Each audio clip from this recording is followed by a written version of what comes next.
안녕하세요. 얼마 전에 올린 타너 스님의 인과응보에 대한 말씀에 많은 성원을 주셔서 감사합니다.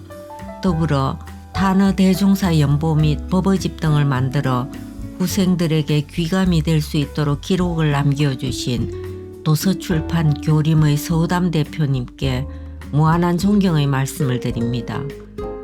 타너 스님의 말씀을 좀 더 전해드리고 싶지만 저는 불교의 교리에 대해서는 알지도 못하고 이해하기는 더더욱 어려워 감히 타너 스님의 말씀을 제대로 전달할 수가 없어 타너 대종사 연보 및 법어집에서 그 내용을 발췌하여 읽어드려야겠다는 생각을 하였습니다. 책의 내용을 그대로 읽어드릴 것이라서 앞의 내용과 중복이 되는 부분도 간간히 있을 수 있으니 이해 바랍니다. 덧붙여 타너 스님의 말씀은 도서출판 교림의 허가를 얻어 읽어드리고 있음을 밝혀둡니다. 오늘은 타너 스님의 연보에서 발췌하여 읽어드리겠습니다. 1975년 12월 10일 장화수 교수와의 대담 내용입니다. 동양사상을 통해서 본 한국의 현실과 희망과 그리고 서광에 찬 미래의 민족사. 동양사상에 있어서 대표적인 세 가지 사상인 유교, 불교, 선교는 공통점을 가지고 있습니다. 나는 역사 발전을 유, 불, 선의 동양사상을 중심으로 파악하고 있으며 그렇기 때문에 일반 역사학자들과는 달리 과거의 역사보다는 역사의 미래에 대해 더 많은 관심을 가지고 있습니다.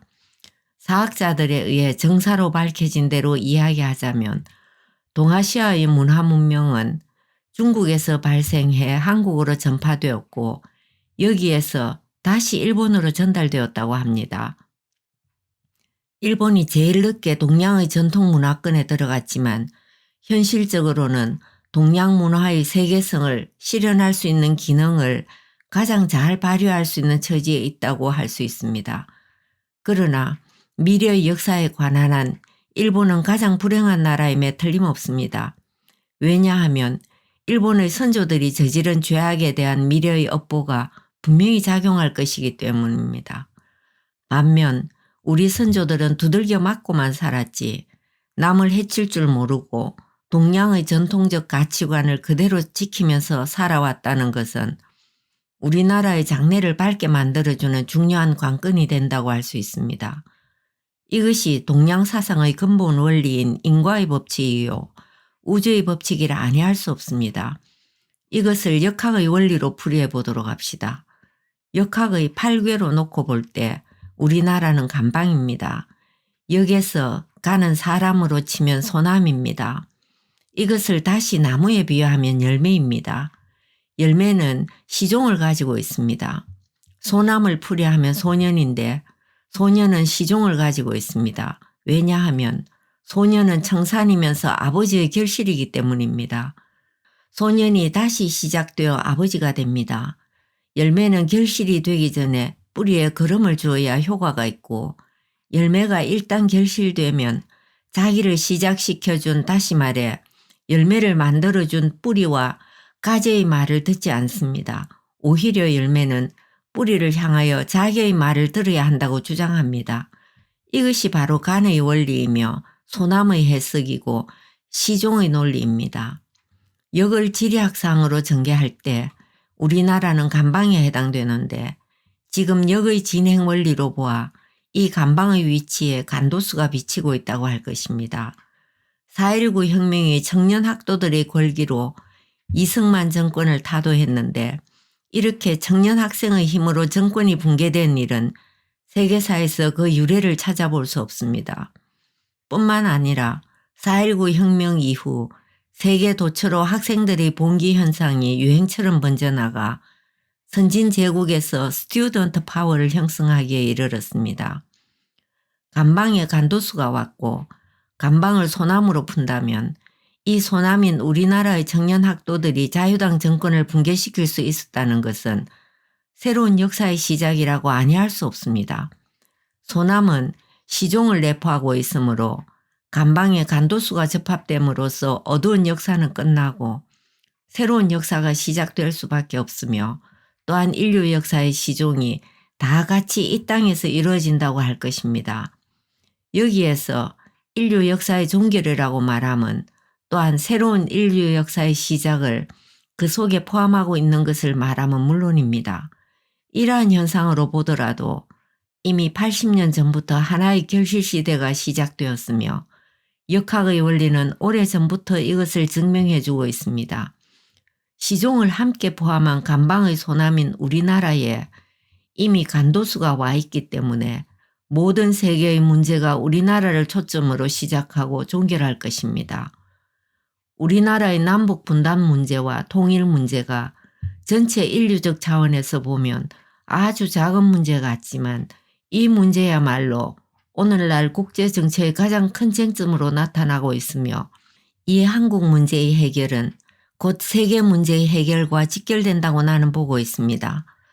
남과 북으로 분단되어 있는 현상에 관하여 말하자면 이는 곧 지구의 남극, 북극의 상대적인 현상을 표상한다고 하겠습니다.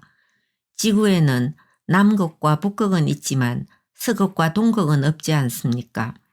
이는 지난 세기에 있었던 동서의 문제가 바로 역사의 결실기를 맞아 남북의 문제, 곧 지구의 표상인 남극, 북극의 상대 현상으로 닮아가고 있음을 뜻합니다.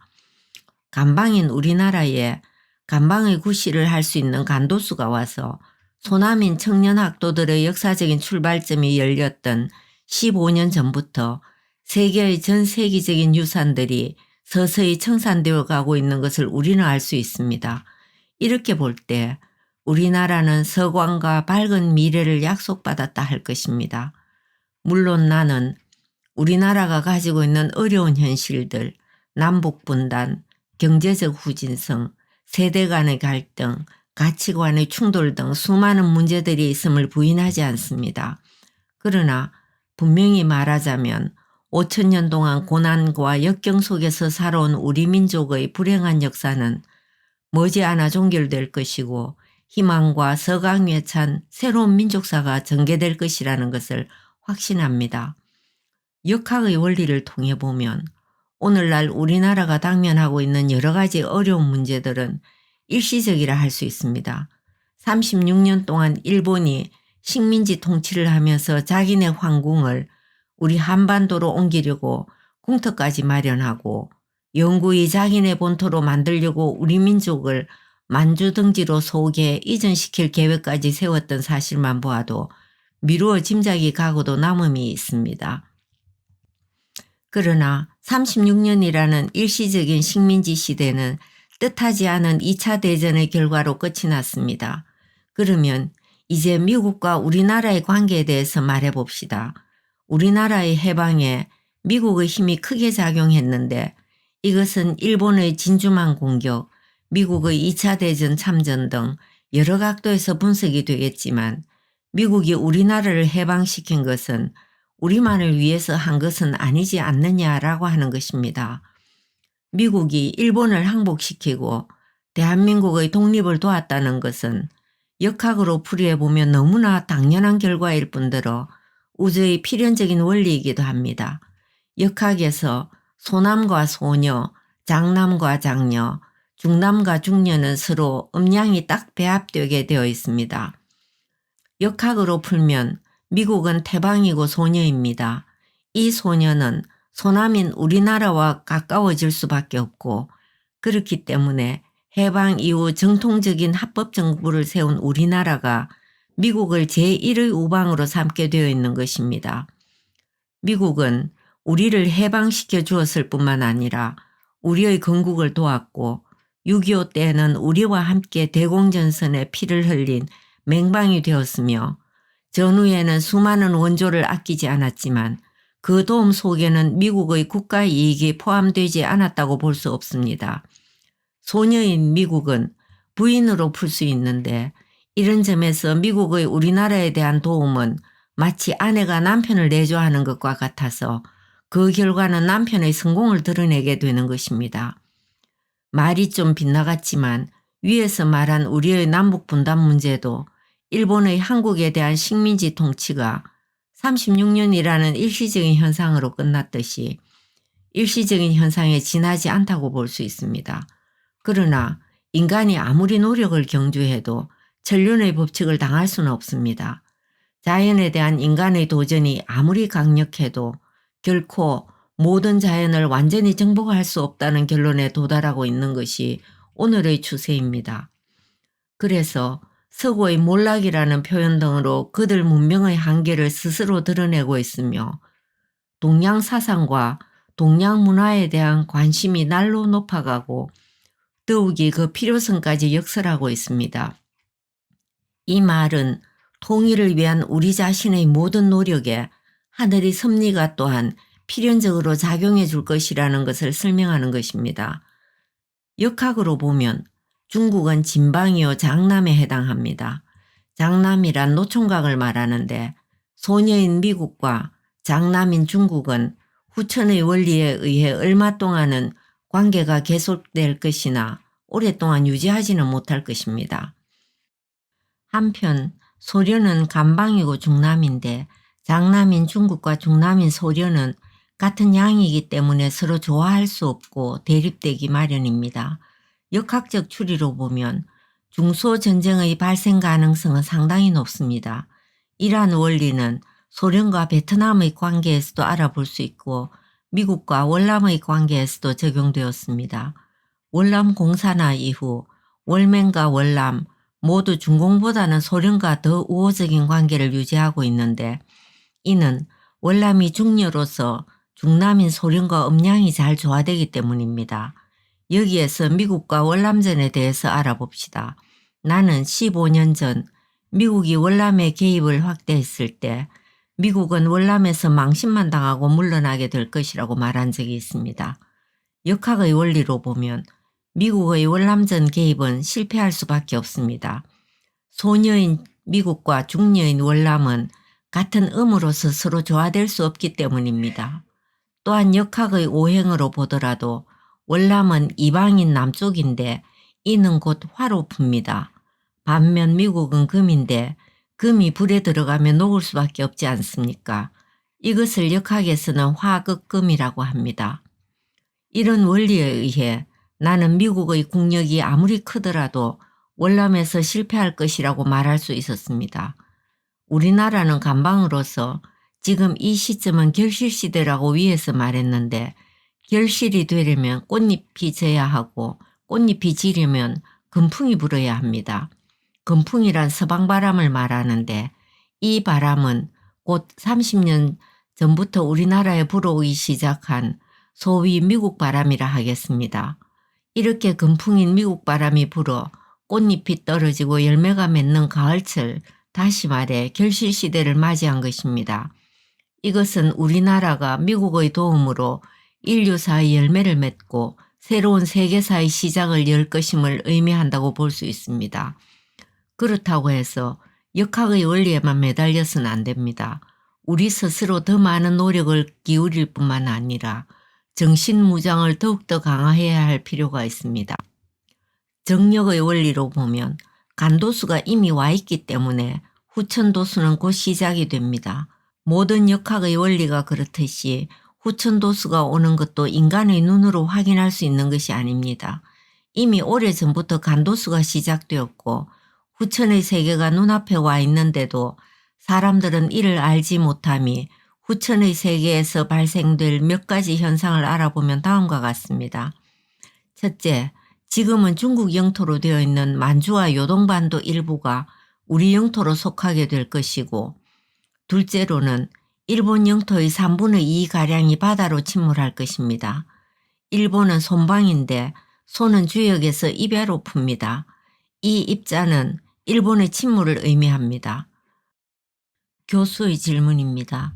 영국의 도인비 교수는 앞으로의 세계는 동아시아가 주역이 되어 세계사를 주도해 나갈 것이라고 내다보면서 중공이 동아시아의 미래를 좌우할 것이고 세계를 주도해 나갈 것이라는 예견에 대한 질문에 대해 선사, 어디까지나 현실을 바탕으로 한 역사적이며 철학적인 논거에 의한 견해에 지나지 않습니다.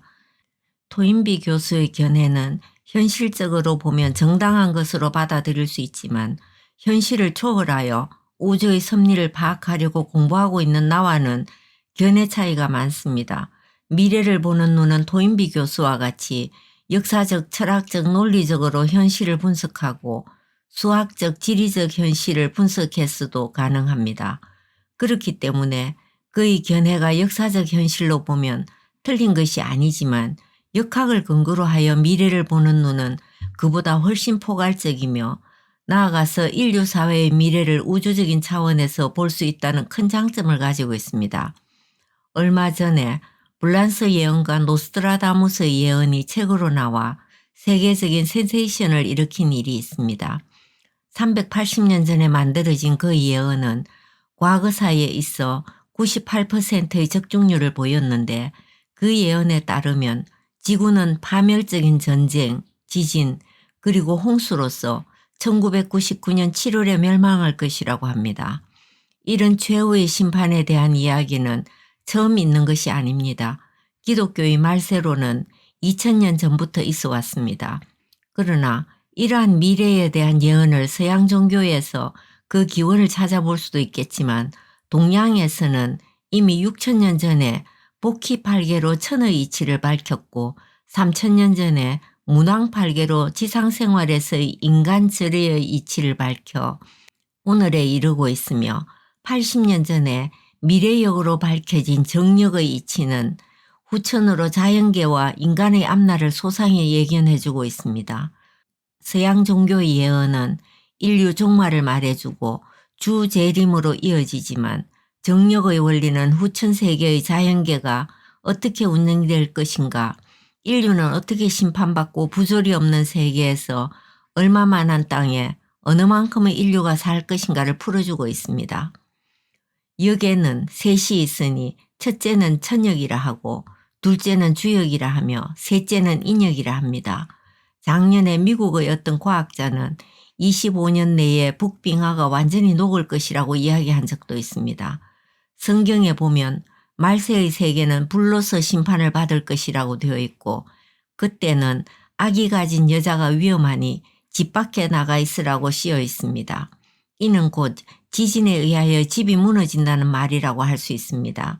위에 예가한 이러한 예들은 지구의 종말에 대하여 어떤 일치점을 가지고 있습니다. 그렇다면 북빙하의 빙산이 완전히 녹아서 어떤 일이 일어나겠는가? 첫째로 대양의 물이 불어서 하루에 440리의 속도로 흘러내려 일본과 아시아 국가들을 휩쓸고 해안 지방이 수면에 잠기게 됩니다. 들리는 이야기로는 미국 캘리포니아 서부 해안이 점차로 가라앉고 있으며 바닷물이 강으로 역류하는 현상이 점차로 관찰되고 있는데 이것은 북빙하의 빙산이 녹아서 물이 불어나고 있다는 증거이기도 합니다. 또한 이제까지 지구의 주축은 23도 7분 기울어져 있었는데 4년마다 윤달과 윤날이 있게 하는 원인이기도 합니다. 과학자들의 보고에 의하면 1890년 이래로 지구의 기온이 상승하고 있다고 합니다. 역학의 2007지에 의하면 지축 속의 불기온이 지구의 북극으로 들어가서 북극에 있는 빙산을 녹이고 있다고 합니다. 또 어떤 사람들은 지구의 기온이 점점 하강하고 있으며 새로운 빙하의 시대가 올 것이라고도 하는데 이들은 다 같이 지구의 변화를 입증해주고 있다고 말할 수 있습니다. 둘째로 소규모 전쟁들이 계속 일어날 것입니다. 그러나 인류를 파멸시킬 세계전쟁은 일어나지 않고 지진에 의한 자동적인 핵폭발이 있게 되는데 이때는 핵 보유국들이 말할 수 없는 피해를 받을 것입니다. 남을 죽이려고 하는 자는 먼저 죽고 남을 살리려고 하면 자기도 살고 남도 사는 법입니다. 수소탄을 막을 수 있는 것은 민중의 맨주먹뿐입니다. 왜냐하면 오행의 원리에서 토극수함으로 민중의 시대가 핵시대를 대치해서 이를 제압할 것이 아니겠습니까? 셋째로 비극적인 인류의 운명인데 세계 인구의 60 내지 70%가 소멸된다는 것입니다. 이 중 많은 사람들이 놀라서 죽게 되는데 정력의 이론에 따르면 이때 놀라지 말라는 교훈이 있습니다. 위에서도 말한 바 있지만 이때 일본 영토의 3분의 2가 침몰할 것이고 중국 본토와 극동의 몇 나라들이 피해를 입게 되는데 그 조짐이 이미 나타나고 있습니다. 우리나라는 동남 해안 쪽 백리의 땅이 피해를 입지만 영토는 서부 해안 쪽으로 약 2배 이상의 땅이 융기해서 늘어날 것입니다. 넷째로 이러한 파멸의 시기에 우리나라가 가장 적은 피해를 입게 되는데 그 이유는 한반도가 지구의 주축 부분에 위치하기 때문입니다. 정력 이론에 따르면 한국은 지구 중심부에 있고 간태가 축이 됩니다. 일제강점기 일본의 유키사와 박사는 계룡산이 지구의 축이라고 밝힌 적이 있습니다. 다시 한번 말해서 한반도의 장래는 매우 밝다고 하겠습니다.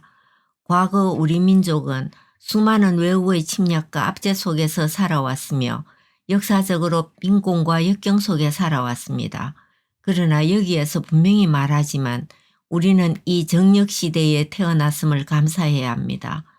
오래지 않아 우리나라의 위대한 인물들이 나와서 조국을 통일하고 평화적인 국가를 건설할 것이며 모든 국내 문제를 해결하고 우리의 국위를 선양할 것입니다.